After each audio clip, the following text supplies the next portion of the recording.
Poultry school BD থেকে আপনাদেরকে স্বাগত জানাচ্ছি। আজকে আপনাদেরকে চেন ফিডার নিয়ে কিছু কথা বলবো।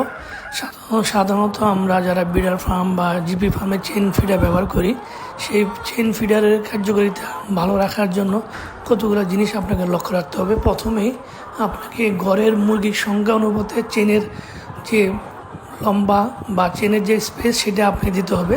সাধারণত মুরগির ক্ষেত্রে 6 ইঞ্চি প্রত্যেকটা যাতে মুরগি পায় সেই হিসেবে আপনাকে চেন ঠিক করতে হবে। এরপর আপনার চেনের স্পিডটা ঠিক রাখতে হবে, তা না হলে খাবারটা সঠিক টাইমে মুরগির কাছে পৌঁছবে না। এই জন্য আপনাকে অবশ্যই 100 থেকে 120 ফিট পার মিনিটে যেতে হবে এবং চেষ্টা করতে হবে 3 মিনিটের মধ্যেই যাতে মুরগির কাছে সকল খাবার চলে যায় সেই জিনিসটা নিশ্চিত হতে হবে। এবং মাঝে মাঝে আপনি চেন ফিডারটা পরিষ্কার করতে হবে এবং তার লেভেল ঠিক করে দিতে হবে, তাহলেই ভালো ফল পাবেন। সবাইকে ধন্যবাদ।